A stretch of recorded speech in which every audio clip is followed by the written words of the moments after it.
avec beaucoup d'attention vos présentations, il y a deux problèmes. Le premier, c'est que le processus, justement pour le chercheur, est très bureaucratisé. Le deuxième est un problème d'idéologie. Et je viens un peu détailler ça et je vous pose la question. Parce que c'est vrai, vous avez présenté les textes algériens régissant justement ça. En matière de dépôt de brevets, quand vous dites, il y a un problème juridique même, un laboratoire de recherche, est-ce qu'il a l'autorité de tutelle, c'est la DGRST ou bien l'université? Déjà, il y a ce problème, parce que ça remet en cause les textes de loi. La deuxième, il faut, à mon avis, qu'il y ait cette possibilité de rémunération de chercheurs qui proposent un brevet. Quand vous dites qu'il va signer un contrat avec l'université, 90% de nos universités sont incapables de vous présenter un protocole de contrat. C'est une réalité. Et puis, il y a des problèmes de personnes. Ça, il ne faut pas le nier. Donc, à mon avis, il faut libérer ça. Maintenant, les droits de jouissance de ça, ça peut se discuter. Mais il y a un problème avec la loi. Parce qu'on a copié des textes français, mais la France n'est pas, justement, le prototype de... Si on veut améliorer et qu'il y ait beaucoup de projets qui soient valorisés, il faut peut-être aussi voir des expériences différentes. Le troisième problème, c'est le chercheur. On est dans une situation en Algérie où les chercheurs, qu'ils publient, qu'ils fassent des brevets, on a ce système égalitaire qui fait que tout le monde est payé de la même manière. Donc, ce problème-là aussi, il faut le poser. Et je vous remercie. Merci, professeur Habachi. Alors,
mais on a des cas réels au niveau de l'INAPI, oui, des labos, ils ont déposé des demandes de brevets, Alors, je vais vous donner un exemple. MIT. Il y a un chercheur qui a inventé, je ne sais pas, en 2015,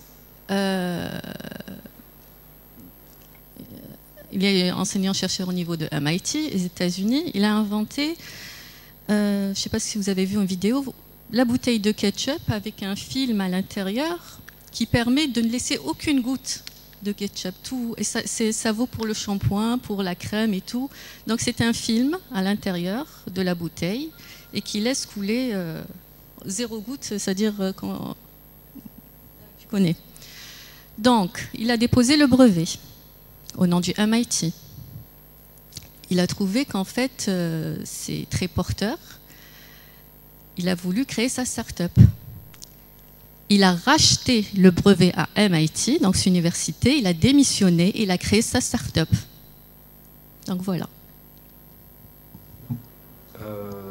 concernant la deuxième ou la troisième question, concernant les contrats entre les chercheurs et les universités. C'est pareil, il y a des universités où ils ont des contrats. Constantine 3, ils ont déposé des demandes de brevet, où il y a un contrat entre les chercheurs et l'université. Sidi Bel Abbas, c'est pareil, il y a un contrat entre... C'est vrai, au début, c'est des problèmes à la balhamch, mais une fois qu'ils ont des journées de formation, de sensibilisation, par la suite, ils ont des contrats. Sidi Bel Abbas, ils ont des contrats entre les chercheurs et l'université. Boumerdas, pareil. Il y a un contrat entre les chercheurs et l'université. Et c'est des carrières là. Même par la suite, avec les contacts, vous les contactez, je trouve un modèle de contrat qui va se faire. C'est des carrières. La deuxième, la troisième question, je vais te dire. La deuxième question, c'est actuelle.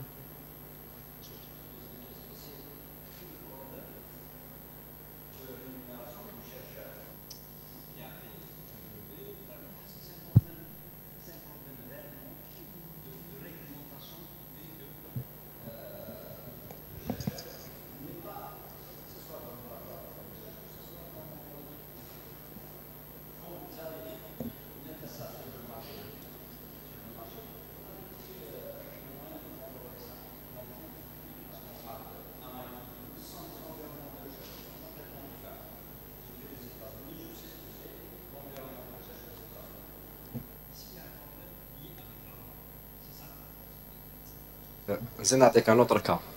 Il y a des labos de recherche. Ils ont déposé des demandes de brevets au niveau de l'INAPI, de l'extension à l'échelle internationale. Ils ont signé des contrats de licence avec des entreprises allemandes. C'est des labos de recherche, l'université de Batna. C'est des carrières. يبقى حاجة تاع دراهم بين لو chercheur والاخر هذيك حاجة. Et concernant le brevet, il y a des labos de recherche qui ont déposé des demandes, d'ailleurs l'extension, signé des contrats de licence et des carrières au niveau de l'INAPI. Bon, monsieur Zian, c'est bon. D'autres questions?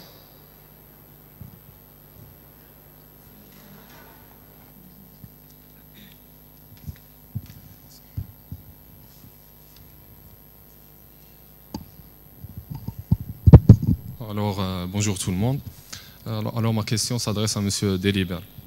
Vous avez tout à l'heure, durant votre communication, dit que l'écosystème de la valorisation ne se résume pas à uniquement les institutions publiques, étatiques, mais également privées. Et comme vous le savez, il y a d'autres, que vous vous intéressez beaucoup plus aux résultats innovants.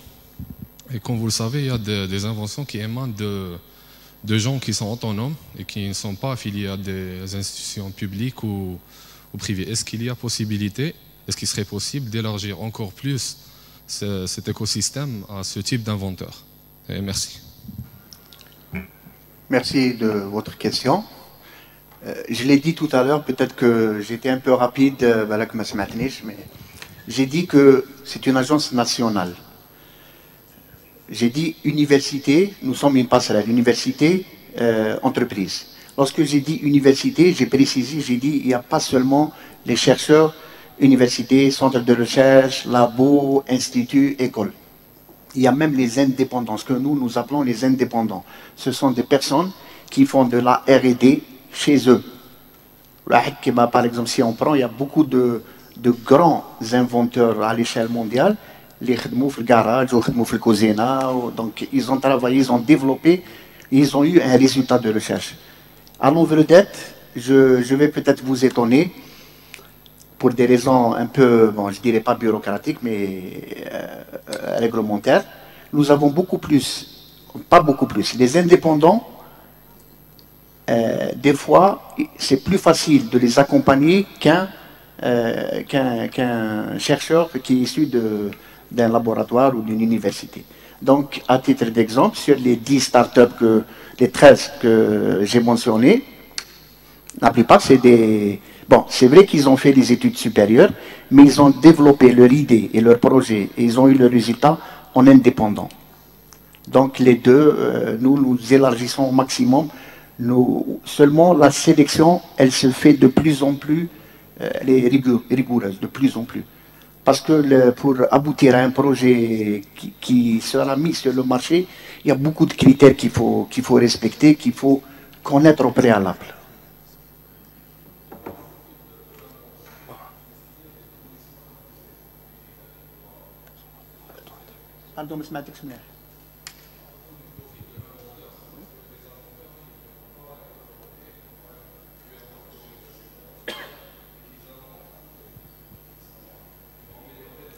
D'accord, j'ai compris. Vous savez, sur les critères que nous avons, quelque part nous avons été formés sur une grille d'évaluation propre à l'Envedette. Ça a été fait dans le cadre d'une formation et d'un contrat.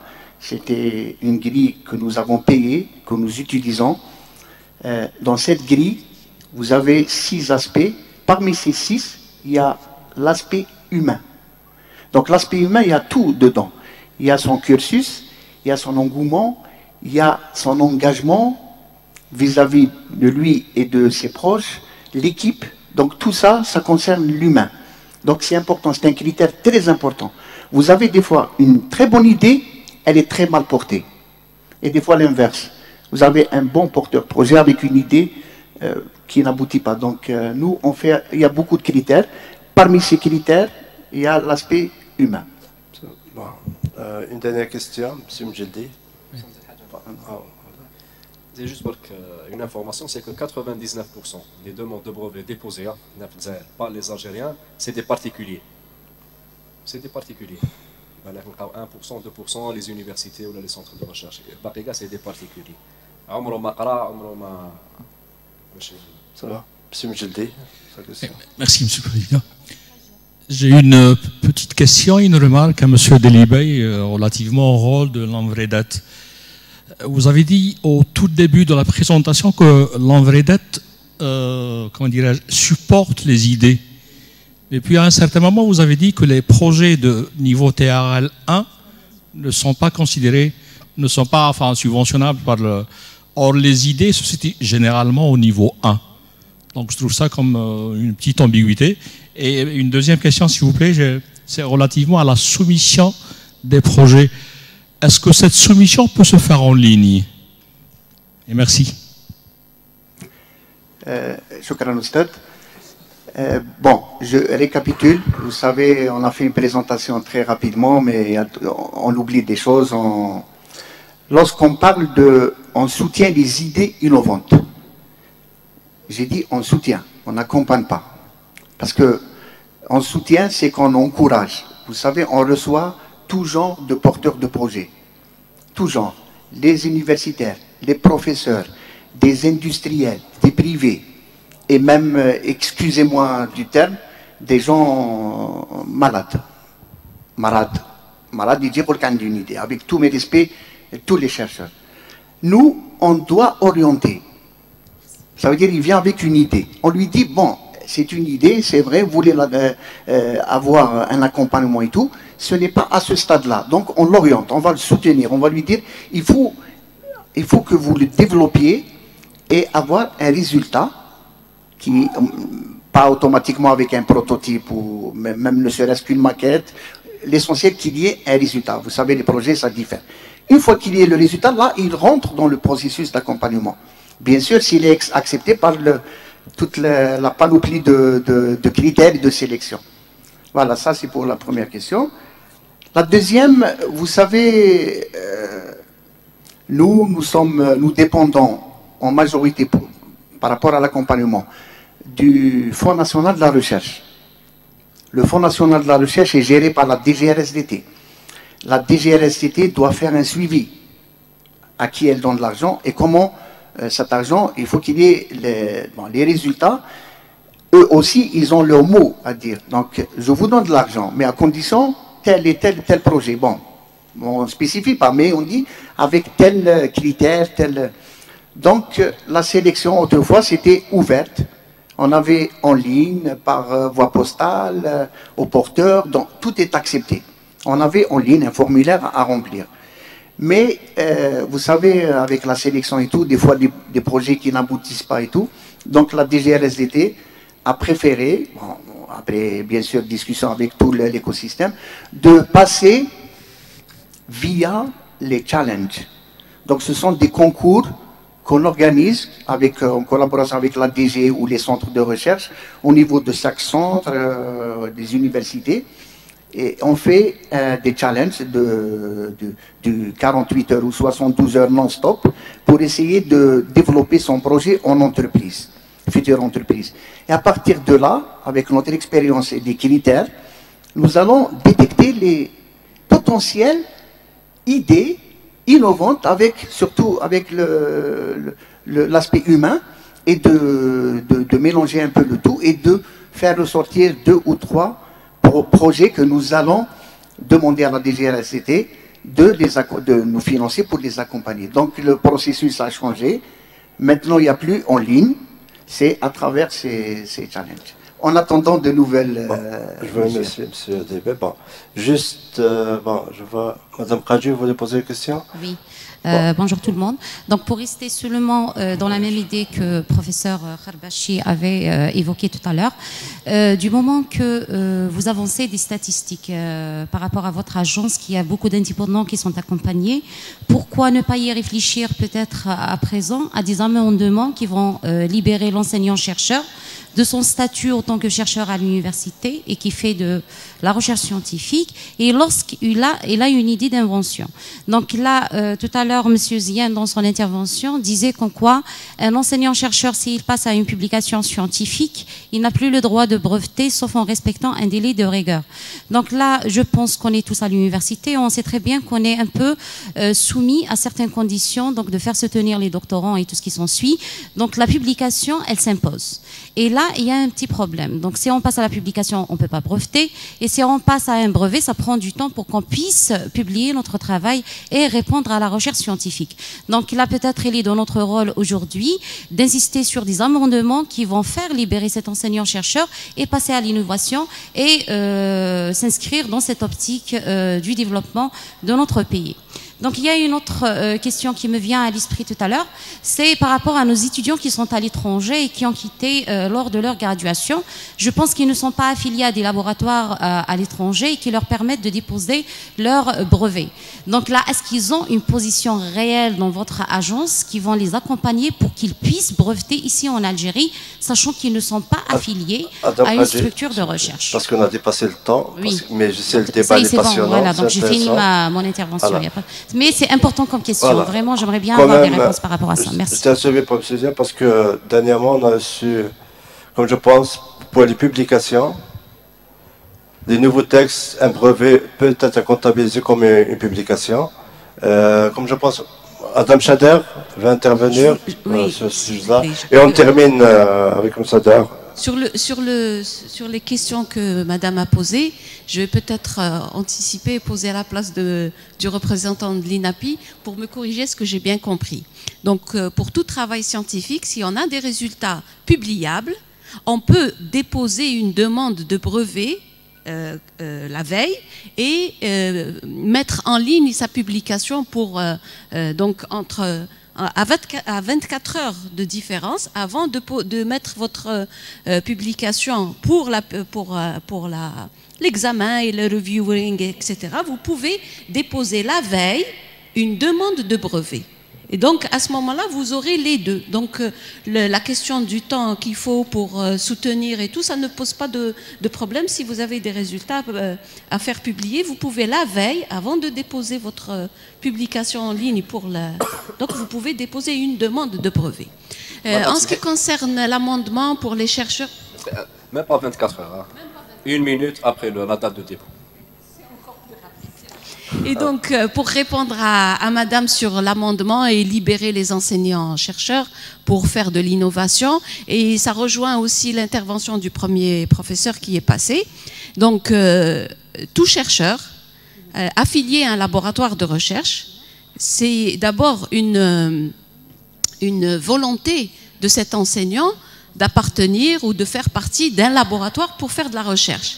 S'il ne veut pas faire de la recherche, il peut faire de la recherche tout seul ou avec d'autres organismes sans pour autant être dans le laboratoire affilié à l'université. Et donc, à ce moment-là, c'est du volontariat qu'il va faire. Et s'il veut avoir ou faire une rentrée d'argent ou gagner des choses, il peut soit, avec le résultat de sa recherche, aller dans le sens de la création d'une spin-off, donc il peut être patron de son entreprise, avec les résultats qu'il aura obtenus dans l'entité de recherche. C'est la réglementation qu'il dit, madame. Et donc, il a le droit de créer sa spin-off et il a le droit de valoriser sa recherche qu'il a obtenue ou les résultats auxquels il est arrivé avec les moyens de l'établissement de rattachement dans lequel il est.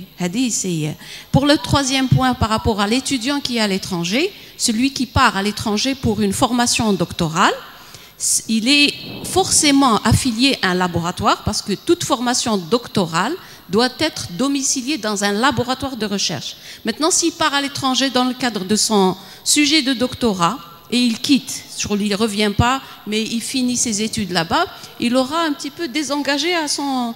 C'est-à-dire il n'aura pas respecté son engagement parce que s'il part à l'étranger pour faire ses études, il aura eu un programme, il aura eu une bourse algérienne, il doit revenir parce qu'il signe un contrat d'engagement, parce qu'il doit revenir, soutenir en Algérie, et après il verra comment il va finir sa carrière. Parce qu'on a dépassé largement le temps. Allez-y, monsieur Delibert, rapidement. Donc, à titre d'information, lorsque j'ai dit le seul moyen d'accès à l'envoi d'aide, c'est via les challenges. Vous savez que les challenges, c'est des centres pour le moment, c'est les centres de recherche qui les organisent. Mais ça ne concerne pas seulement les étudiants du centre. Un indépendant peut déposer, un autre centre de recherche, une autre wilaya peut déposer. Donc c'est ouvert à tout inventeur. Et une deuxième précision, lorsque vous avez dit, madame, publication de brevets et tout, il y a certains porteurs de projets qui utilisent un peu leur méninge et savoir déposer une partie, enfin publier une partie et laisser, dans le cas où c'est possible, hein, parce que chaque projet, il y a beaucoup de porteurs de projets que je connais, ils ont publié et ils ont laissé le vrai pour le brevet. Et ils ont réussi. Ça veut dire qu'ils ont publié, ils ont eu publication, et lorsqu'ils ont déposé, ils n'ont pas déposé seulement la publication, d'autres détails qu'il a pu garder. Merci, merci monsieur Delibert, je vous remercie beaucoup. C'est bon, toi, c'est pas ça. Voilà, je vous remercie beaucoup.